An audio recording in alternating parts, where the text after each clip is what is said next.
So we live. Good Perfect. morning, gentlemen. Morning. Good morning. How are you doing? Relatively fine. Yeah? Yes. Okay, that's good. Better than the market. I'm happy to see that. Yes, much better, my friend. Okay, that's good. So today, good morning, everyone. We are here with Jordi from OpenGPU Network and Fatih, the founder of OpenGPU Network. So today we're gonna discuss OpenGPU, Nosana, obviously, but we're also gonna discuss a broad topic about centralized versus decentralized compute, and we're gonna see a little bit we're gonna see how we can discuss how the different AI workloads are run on the different infrastructure. So before starting with the hot topic, like the traditional roundtable, I think that would be good if Jordi, you can start introduce yourself to the audience, and then Fatia will ask you the same questions, and then we can start with a little bit discussions. All right, perfect. Thanks, Bourgeois.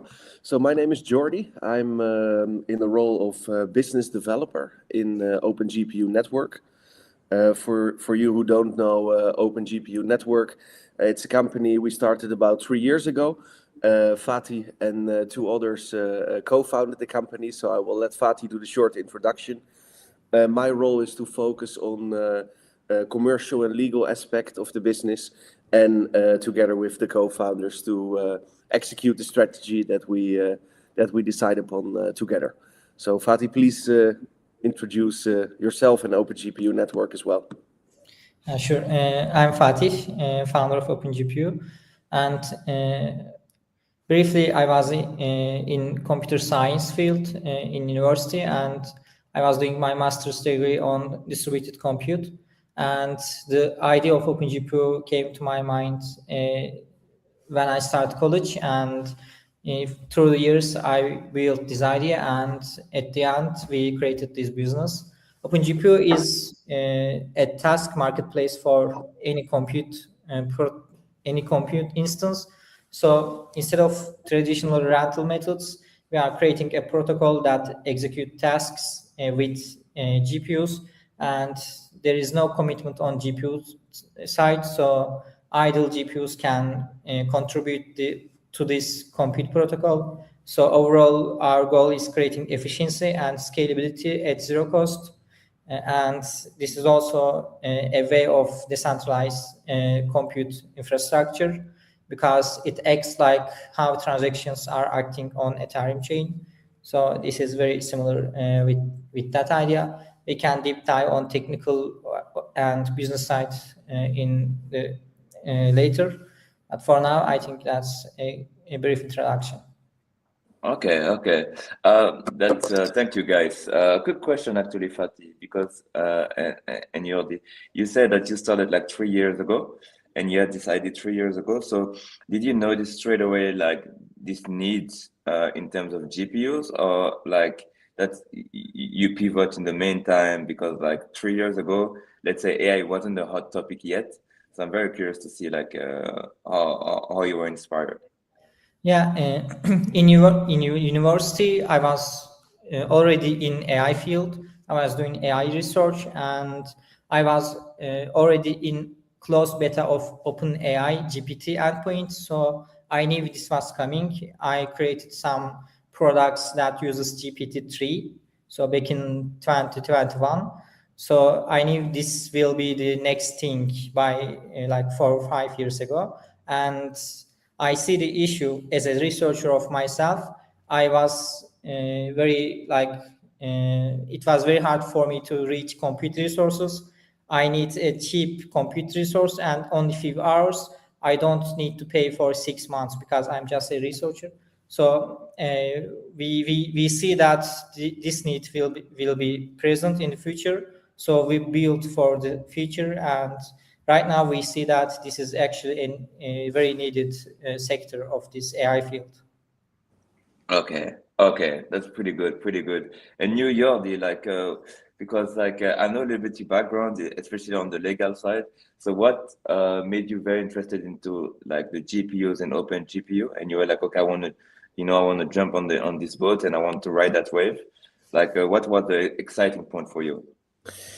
Yeah, good question, actually. Of course, I discussed a lot with my business partners before we engaged with OpenGPU, and especially one of them saw the potential because one of the main limitations for artificial intelligence to grow is access of GPU capacity. And we were thinking how to overcome this problem, also looking at analogies from the internet boom. And of course, now lately, on the stock market, AI is a bit in a downfall, but I think we all agree it will play a very big role in the future. So we were just thinking that OpenGPU tackles one of the major issues and in a decentralized way. And we also think that that is going to be more and more happening in the future. So that's what triggered the interest. And then, of course, we on a personal level, we also clicked very well with Fatih and the other people. So that's why we invested a lot of time and effort in the company. Ah, nice. So now you build like the dream team, and now you're ready to, like to take it to the moon. Okay, that's good. So like now the foundation is set. I think everyone understand a little bit the background behind OpenGPU and see the faith behind OpenGPUs. So I think we can like discuss a little bit like more the topic regarding centralized versus decentralized a little bit and see okay, like why, let's say, the decentralized infrastructure matters, like especially right now, like what are the pain points that we are trying to solve, and does it mean that it is very exclusive? Does it mean that they cannot both live together? So that's a little bit the discussion that we're gonna have right now, and then we're gonna also discuss a little bit like why Nosana and OpenGPUs, like what doesn't make sense, because we have GPUs, you have GPUs, why are we working together? What are we doing together? Is it like a fake partnership? Is it like a real one? And so on. So let's start with this. So Fatih, you touch a point that I'm very interested is you discuss and you briefly mentioned the inefficiency regarding idle GPUs and the fact that AI is rising. So I would like you like maybe to develop a little bit more on this aspect and say like how we can optimize the resources that are like available, especially with the data centers or the gamers and so on, and what is like the vision of OpenGPU regarding that aspect? Yeah, as OpenGPU network and a lot of decentralized infrastructure companies, the main goal is using the max capacity of each GPUs around the world. To access this, there are few ways. First one is creating peer-to-peer connection with one customer to one GPU. This is rental based. One customer will choose one GPU, and then this GPU will give credentials to customer, so customer can use. This is rental way, and to reach maximum efficiency with rental way is hard because for each GPU node you need to find a client and connect them together. At OpenGPU network, what we do is we are building a protocol. The tasks, the compute task, it can be rendering, it can be inference, and it can be anything that needs compute. They are collecting in a pool, and in this pool, clients send tasks to the pool. GPUs take pool from this. They take tasks from this pool. So there is many-to-many infrastructure. There are many clients, many GPUs, and they all consume one pool. With this like architecture, it is way easier to reach max efficiency. And when you reach efficiency, you solve two problems. One is the cost, because it's efficient. Clients, they don't need to choose one GPU. They just send a task and one GPU execute it. So there is no operational cost for client. And for provider, for GPU owner, they don't need to wait for one client to choose them. They can decide, I want to compute something, and they can take a task from this pool and then execute and earn reward. So this saves time and this saves money. So this is our approach, and this is why we will be efficient when adoption comes, because when there is more provider, there will be more compute. When there is more clients, there will be more demand, and the pool, the protocol itself will scale. So this is our advantage against centralized providers, because to scale, they need to create budget, because they need operational cost. They have operational cost for each rented GPU. They need to maintain each GPU individually, etc. So this is what I was mentioning earlier. Okay. Okay. So they have like more, according to you, an enterprise approach where they have to pay a lot in advance and they have to invest a lot in advance in order like to scale and in order like to face like the rise of AI. Yeah. Okay. And that's why like you guys like prioritize the task approach, right? Yeah, that's true. With task approach, if you want to scale, you will just send more tasks. You don't rent more GPUs. And Yeah. price of a task is stable. So if you scale with our many-to-many architecture, you don't pay more. Your payment goes linearly. But if you scale with centralized cloud provider, your payment goes exponentially. Okay. Okay. And that's how you can address the demand in the future, and that's how you plan to scale basically. Yeah. Okay. Very interesting. Very interesting. I like this idea. And Jordi, in terms of right now, like with the rise of AI in the infrastructure and so on, so what are like on the let's say on the regulation business aspects, what are the aspects that you're excited about and the aspect that you find challenging from a personal point of view? I think it's the same aspect. It's the data security. It's a challenge. I think in the world where we live to have secure data, and if you work with one of the big companies such as Amazon or Google, then all your data is essentially in this data center of this big company. Plus, these kind of big companies actually do have the infrastructure and the resources to use your data or actually to learn from your data. And what happens if you use GPUs, for example, from individual GPU providers or small data centers, then the data of your tasks as a user is not in one company. Plus, these type of small GPU providers do not really have the infrastructure to use your data. And I think that is a big difference. And especially also in Europe, where we focus now with our core business, data security is very important, and Europe also wants to separate itself from the United States and from other geographical locations. So I think that also fits in very well with our company and its values. Actually, it's interesting because I like what you're saying, Jordi, because like usually people will say like, oh, my data is I like safer with like a big company like Google, Amazon, or whatever.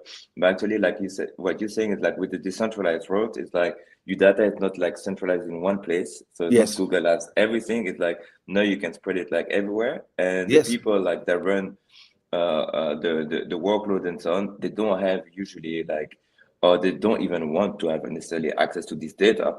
Correct. So they just care about like running the AI workload, making a little bit like of money even based on that, and then they go to the next jobs. Yeah, it's a fundamental difference. Yeah, definitely, Bourgeois. Yeah. Okay, I like this approach because usually, like when I discuss with lead and people running AI workloads, they're like very, like obviously as you said, like data are very important, and they're like very like scared, like, okay, what about my data? Because like it's safe with like the big companies, but if there is a leak over there, okay, no. But from a legal point of view, and from like a public point of view, I think it's like they will be like it's easier to defend if there is a leak from Google than a small like provider. So like that's something that they can always challenge a bit. Yeah, definitely. And I think also what you say from a legal perspective, there are regulations also in Europe related to data privacy and privacy. And I think that small companies which provide GPUs, they have also a more specific niche in the market. And in my experience, for this niche, they do very elaborate checks and balances for the legal side. And yeah, I think it's a great potential there to cluster the small fish. Yes, I agree. And I think Fatih agrees as well. Yeah, that's true. And also, decentralized compute network, it also brings anonymity. So you can be anonymous if you don't want to give your ID to anyone. You will just execute a transaction on blockchain with your wallet. So you don't have to give your ID to these data centers or GPU providers. If you want to just execute something and move on, you can do it with decentralized networks. True. And I think something that as well, like you mentioned, like in a very subtle way, Fadi, before, is the way that now the builders they want to they want to run AI workloads. Now they have also access to different types and different varieties of GPUs. While like if they go with the centralized roads, let me put it that way, they will have access only like to the higher end chips. So can you maybe develop a little bit on this aspect? Yeah, for AI startups and early builders, with the centralized providers, it is very hard to access high-end GPUs. If you want to like acquire 800 cluster from a centralized provider, they give you a subset of rules. You need to do this, and then maybe I will grant you to use that source. So you have to be eligible to use high-end GPUs if you go to centralized providers. And for individuals and individual builders, etc., it is hard to reach that level. You need to spend $10,000, $50,000 to access these high-end GPUs. With decentralized providers, there is no such a thing because it is permissionless, it is open. You can, if you pay the price, you can access any kind of GPU. So this is very important for AI builders, and early startups, because otherwise they can't match with the technology. They are just one step behind of the technology. They are using cards that released 2 years ago, and they are building on top of these cards. So they are always like get behind, and this actually creates more centralized way also on AI side. So we see that there is OpenAI, there is cloud, and they are closed sourced AI firms.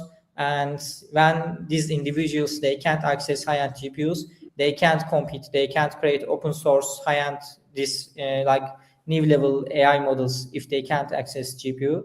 So this decentralized compute networks, they also solve the issue of centralization on AI inference side. So it is two-sided. I think it is a very, very valid point, and we need to consider that compute needs to be permissionless, and everyone should access to these high-end GPUs because it should be fair for everyone to develop. Okay, so compute should be like a little bit like a public good instead of being like okay. And that's like the narrative what you're fighting for. I like that. Then what do you think about the abstractions? What does it matter to you, like abstraction for scaling AI workloads? Abstraction of what? Abstraction of like because we spoke about data, about the privacy and everything like that, and in that sense, it's like what would be the best way in that aspect then to protect the data and like to protect to make sure that the privacy is still like provided. Yeah. So there are different types of clients. One client can work for trading, automatic trading with AI support. For this client, it is very important to not give data to outside because it is very sensitive, because the data is money for this client. So for that client, on protocol, we will offer encrypted messages, and we will offer that GPU providers that are trusted by third parties with certificates, etc., that the data will always be encrypted and it will not be stored. for this kind of client, they will pay more to get this like special treatment.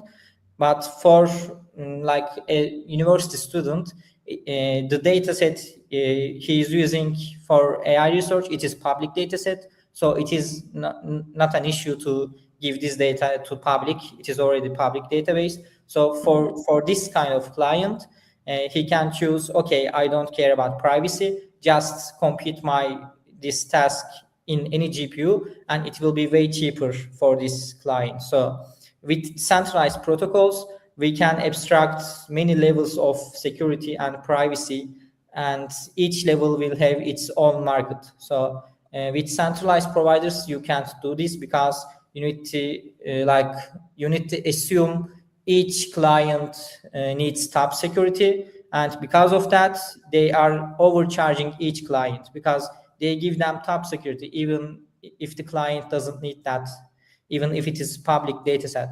So with decentralized protocols, you can offer this to clients, and university students, he can access 10 times cheaper than this centralized provider because he just needs to run a data set and he will get model weights from it and he will put it into his thesis. So this is what abstraction of decentralized compute brings to the world. Nice. And like based on this answer, like and that I can ask maybe Jordi the question, especially on the business side. Would you recommend like a client to have like one provider or multiple providers? Like what do you think is the best in that case? Yeah, I think multiple providers, because we have also seen in the market that for different tasks, different providers are more cost efficient. And from a business side, for certain GPU users, the speed of the performance is the most important, and for certain users, the price is most important. And also, this is dynamic, so this can also change. So that is why it's wonderful. Also by the partnership together with Nosana and OpenGPU, that we make available a lot of different providers to the users, and case by case they can make a decision for themselves what they would like to use, but also our algorithms help them to pick the right provider. And what we see is from time to time the optimal scenario may change. So I think choice is always a luxury, also related to GPU provider. Yeah, nice. Yeah, true. Like, and with that, like, especially with the algorithm, I think it's a great system. So because the client or the lead sometimes they don't know what's best for them, like what the most optimal road for them. So with the algorithm, then they know, okay, like this is like the structure where I should go. Like this is the road I should follow, and then that makes their life way more easier. Mm-hmm. Yeah. Yes. Okay. Talking about clients and leads, there are like multiple actors now in the infrastructure, let's say industry right now, especially in terms of GPUs. I feel like every time I go, like I just come back from Hong Kong, it was great and so on. And every time I go to AI conferences or like Web3 conferences, I feel like there are like new projects, building like a GPU, like a cluster or like a marketplace or whatever. And I wanted to know, like, from you guys, where do you find your leads and your customers and so on? Especially because you, Fatih, you're based in Turkey. I didn't say that even at first. And Jordi, you between the Netherlands, Switzerland, Luxembourg. Like, I mean, I'm also on the BD side, so we have the life of a cowboy. We everywhere, you know. Yes. So I wanted to know, like, guys, what are the markets that you target, and what are your priorities? And how do you run the show, basically? Yeah, our business development manager is Jordi, so he can extend the details on this question. But usually as OpenGPU network, we are going to conferences and we are using our network to reach AI startups and like small providers. And via our network, we are going to them, we have meetings, we are explaining why this is better solution. And even if they don't fully pivot to OpenGPU network, it is good to have this additional revenue stream for providers, and it is good to have this cost-efficient additional AI as a service layer with OpenGPU network for clients.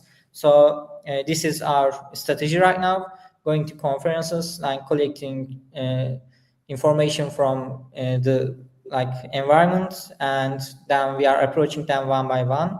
Because as for now, we are working business to business, but in the future, our vision is reaching end clients and users. But as for now, it is not likely until we scale till one point. After that point, the network itself will scale automatically, but till that point, we need to push it. So right now, we are focusing on our BD side, and for that, Jordi can explain our methods and our strategies. Yes. Yes. And I think, Bourgeois, we're also in the same boat. You know, also the challenges to convince companies to join a smaller GPU provider compared to the giants. Also, we know that the giants, they are buying market share by giving away a lot of free credits to new users. But actually, we found out that the big companies, they are selling older GPUs for top prices. And because they have such a strong position, also with other aspects of their business, they can afford to do this for now. But with parties like us in the market, it will be more and more difficult for them. So our challenge essentially is to make aware the companies that there is also another possibility than just to pay Amazon or Google. And then after your free credits run out, you have to pay top prices. So for now, our challenge is to increase this awareness. And like Fatih says, that's why we're traveling the world and spreading the word. And apart from that, we are also since recently actively formatting partnerships with communities. For example, communities where a lot of developers are part of, or communities which are derived from larger institutions such as universities. It's also interesting for us to make a deal there to increase the awareness, because we believe that our service offering is really high quality. And like with everything what is high quality, it's better to give the people a taste, and then they will stay because they like it. But to get them the first taste, this is the challenge, and this is costing us a lot of effort at the moment.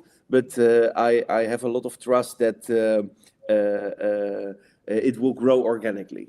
So it will go also word of mouth, and that's why the community aspect is also important for us. Yeah, I like the wine tasting approach. Like you taste a little bit the wine, and then you know which one you want. You know. Yeah, you know my hobbies, Bourgeois. So yes, I like this analogy. Exactly. So and then and then like in terms, because you guys spoke about small startup, universities, AI workload, and so on. Like, what are like typically like the use cases that you have seen? Like that work like pretty well with like the decentralized compute roads, let me put it that way. Like what type of AI inference is it? Yeah, can you give us like a little bit of information regarding that aspect? Sure. We can give from our clients.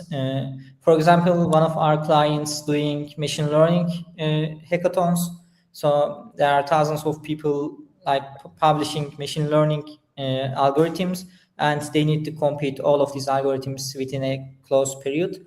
So for them, if they go for Amazon or Google Cloud, to scale to thousands of GPUs, they need to pay like a lot more. Actually, I also have numbers.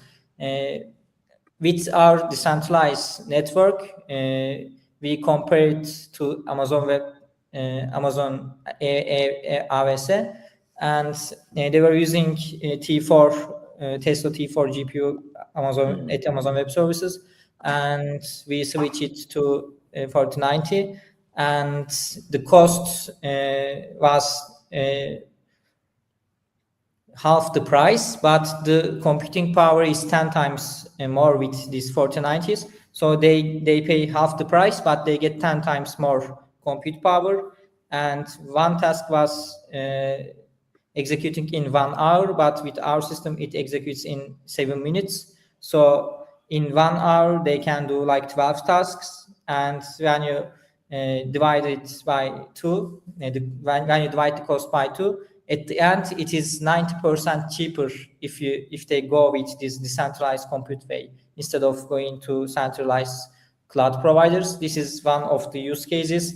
You can use this for not distributed, but decentralized machine learning algorithms, because each algorithm takes 1 to 15 hours in their platform, and they can't know how many hours that task will execute before they execute it. This is one of the issues on computing.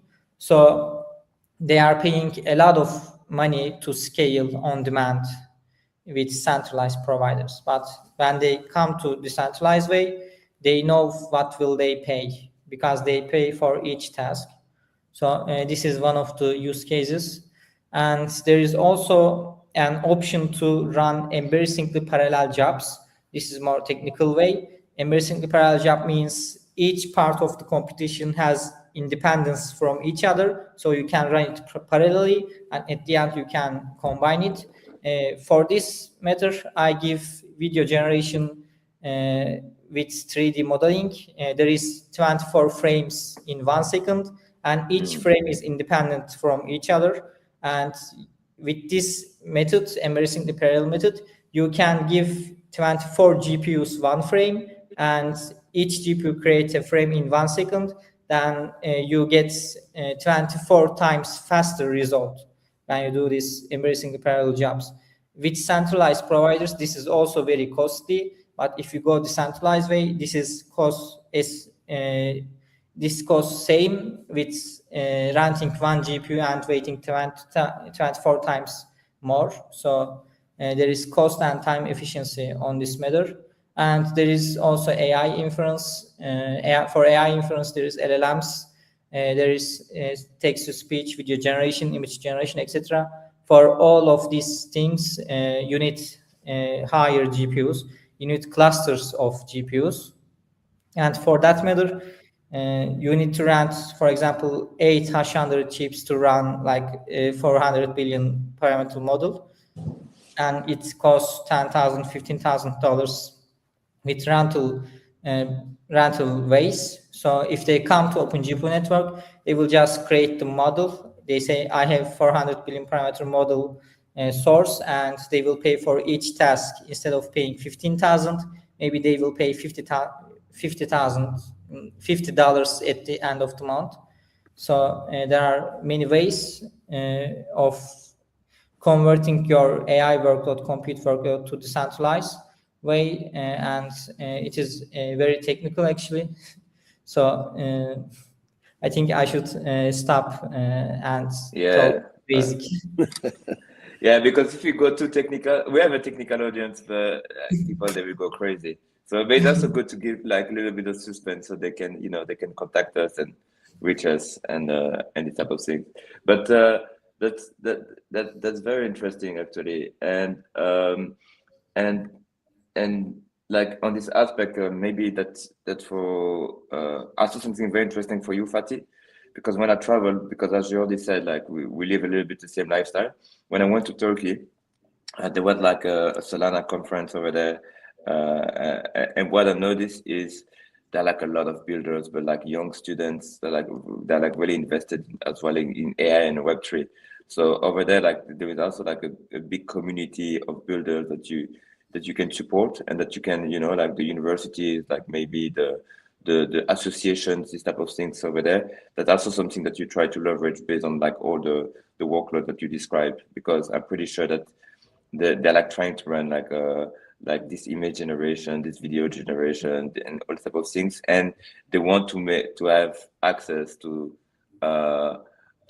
like they want to run like fast tasks at a cheaper rate and to have like access to this high quality. So in that aspect, that's pretty good. That's what you're doing, guys. Yeah, it is ideal for like students and researchers because they don't have the budget, so they just go to these decentralized providers and they will just pay for a few hours instead of whole month. Exactly, in and out, boom boom. Yeah. Okay.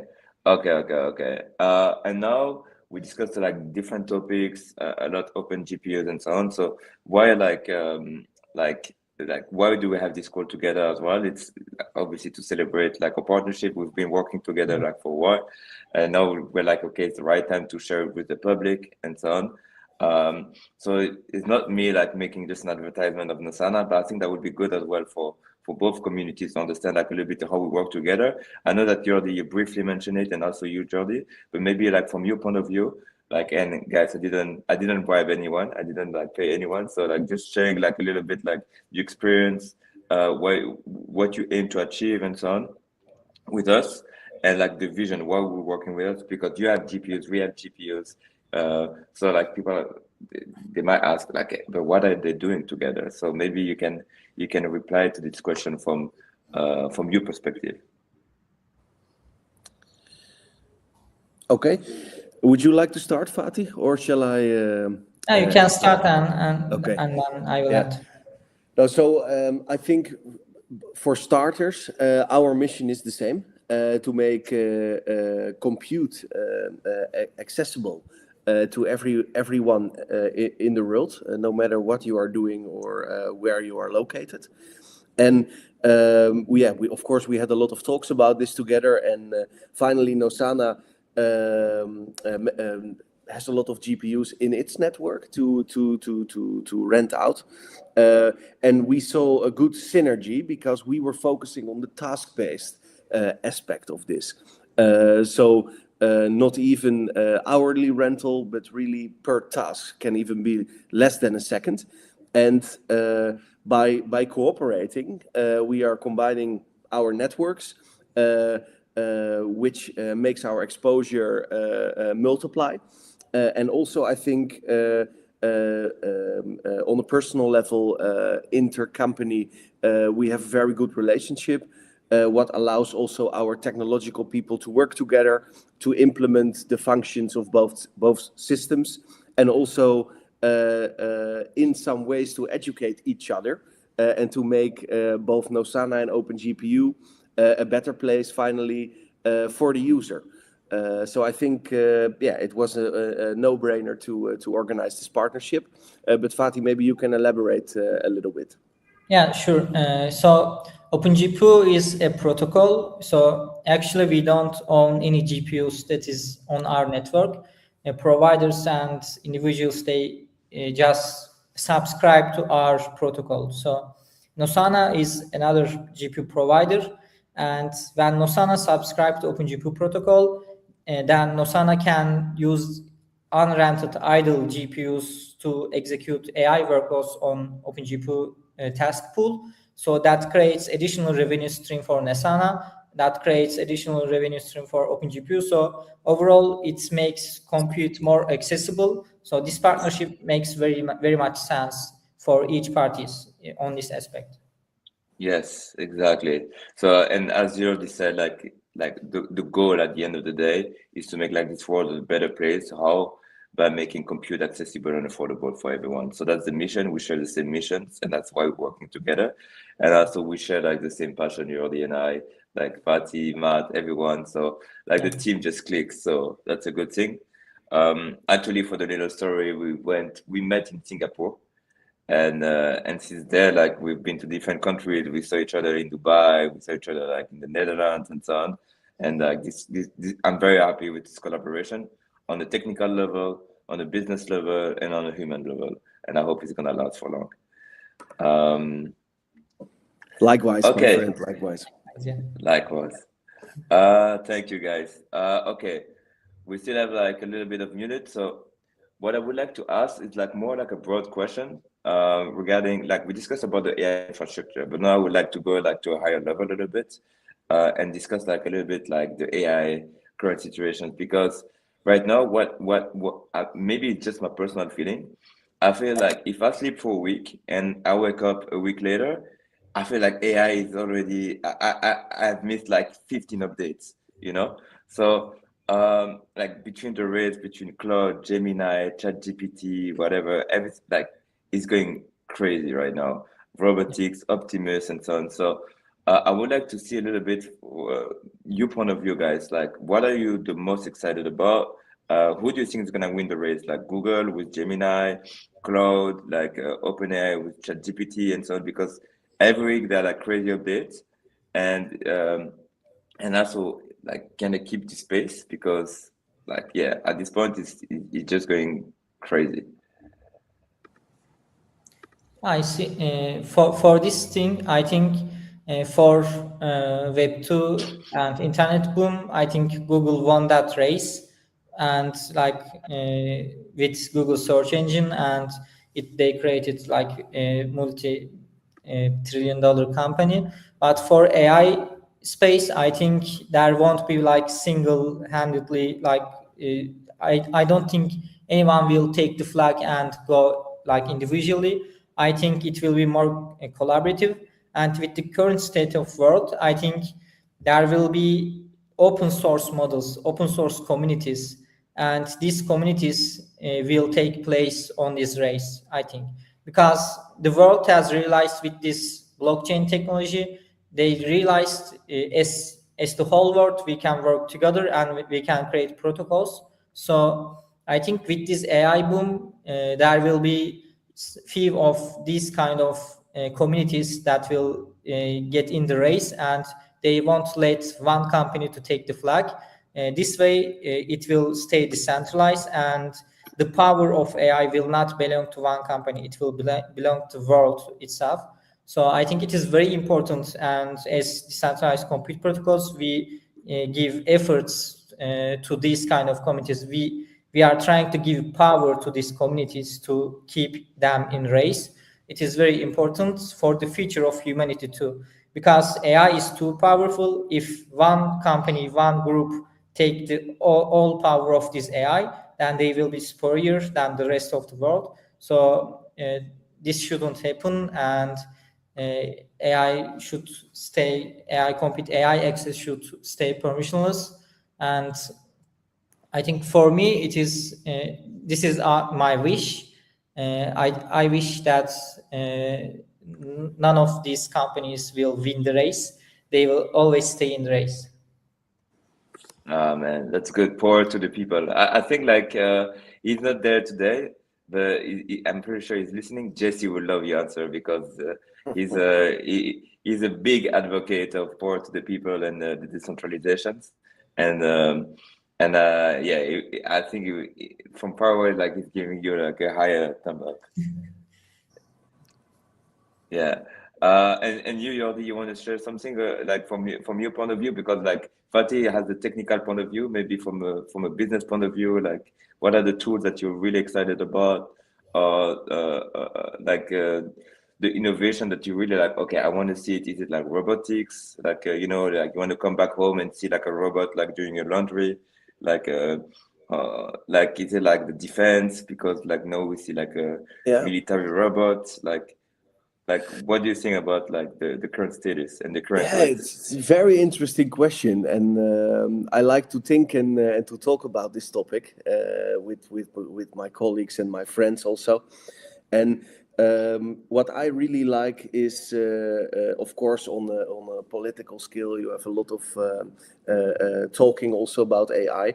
But just like what happened with the internet a couple of decades ago, and if you look at it now, there's a lot of things happened.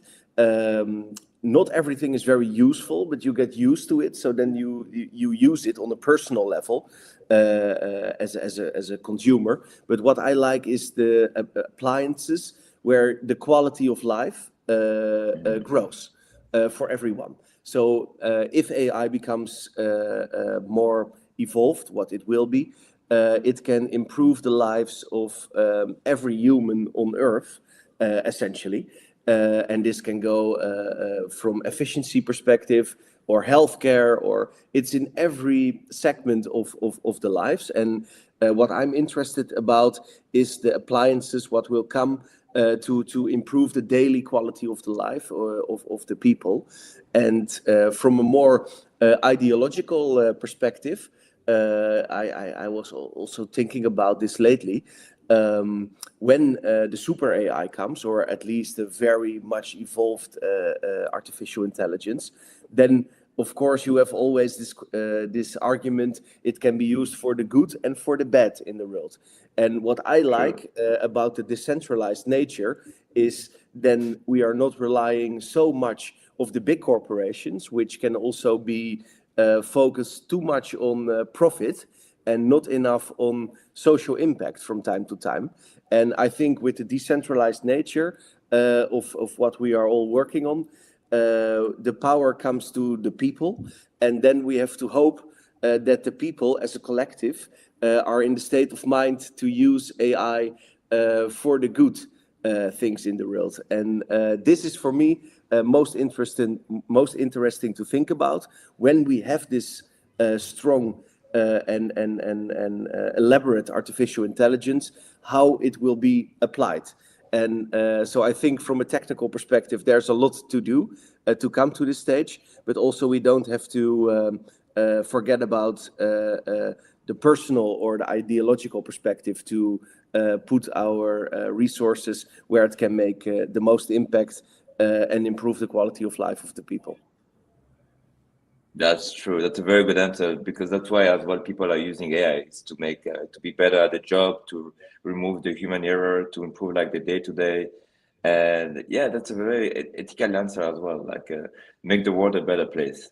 Yes, this At the end of the this day. must be the goal. Yeah. So you guys heard it here first, like so we push power to the people, more like open source AI models, use OpenGPUs, use Nosana, have fun. If you have any question, you can contact us. You know where to find us. Like maybe you can share like some alpha, some like information for the community before we close this conversation. Jordi, Fatih? Yeah, I think we can share our releygpu.com. It is AI as a service platform. You can just go and register to releygpu.com, and you will get $3 free credits for the tested. There is text generation, video generation, image generation. There are all kind of models. So we are releasing this releygpu.com. It is still on open beta, not the end product, but it is improving day by day. So I can give a community to this information, and they can go and just create an image within seconds if they go to releygpu.com right now. It is product of OpenGPU. Good. And Jordi, last question, like what AI event you're gonna do? What event you're gonna do this year? Where I'm gonna see you? Like, is it in Dubai? Is it in Singapore, Hong Kong? Because where I'm gonna see you guys, and where can the people see you, meet you? I wanted also to give you a call, Bourgeois, because I think it's overdue that we've seen us in real life. So that's we true. need to align the agendas a bit. But no, for us, we are going to the major events this year. So in March, we will be in California for the biggest NVIDIA event of the year. Of course, we will go again to the AI exhibition in Singapore. And also there are some interesting events in the Middle East. And so then we speak about Dubai. Also the event we were the last time, Bourgeois, was very nice from my perspective. Yeah, friction. Yeah. And and was it frictionless? No, it was Function One. Function One. Very nice event. So I think our focus will be related to events on the Middle East, Asia, and the US. And in Europe, of course, we try to fit as much in our agenda as possible. But I think it's also important to go overseas. So, yeah. Yeah. Okay. Focusing on the hot market. Yes, definitely. Okay. Yeah. That's good. And of course, That's good. we have also crypto aspect to our business. But in terms of events, we are mostly going for the AI side, not so much the crypto side, because we believe so much in the product that when we make the product successful and get to the stage where a lot of traffic is on the platform, we are sure that the crypto coin will follow in a positive way, even when the markets are down. So we also keep positive in this regard. Yes. Exactly. So yeah, this, like as you said, like there is a crypto side and a Web3 side, which is great, and and obviously this type of conversation, what I like to do is to present the people behind the project, but also to present like the product to show that some people that they always focus on the speculative side of crypto, and know that the market is bad. They're like, oh, maybe it's going so bad for them. But actually, no, we're still here, we're still building, we're still focused, and the token is here to power the network, to incentivize people to contribute and to do all this type of things. That's why they're strong economics. That's why they're big brain behind this project, like OpenGPUs or whatever project out there.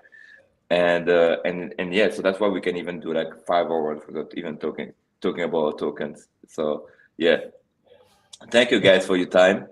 Jordi, we can call even straight away after this one. That's Let's gonna be do private, guys. Sorry, but you can meet us at whatever conference we're gonna be there. And, delicate topics, yes. Yes, exactly. Yes. And then have a good day, guys. And thank you again for your time. Thank you very much, Bourgeois. It was very good. It was great to be here. Thank you. Yes. You're welcome. You're welcome. Always a pleasure. Likewise. All the best. Take care. Ciao. Bye-bye. Bye-bye. Bye.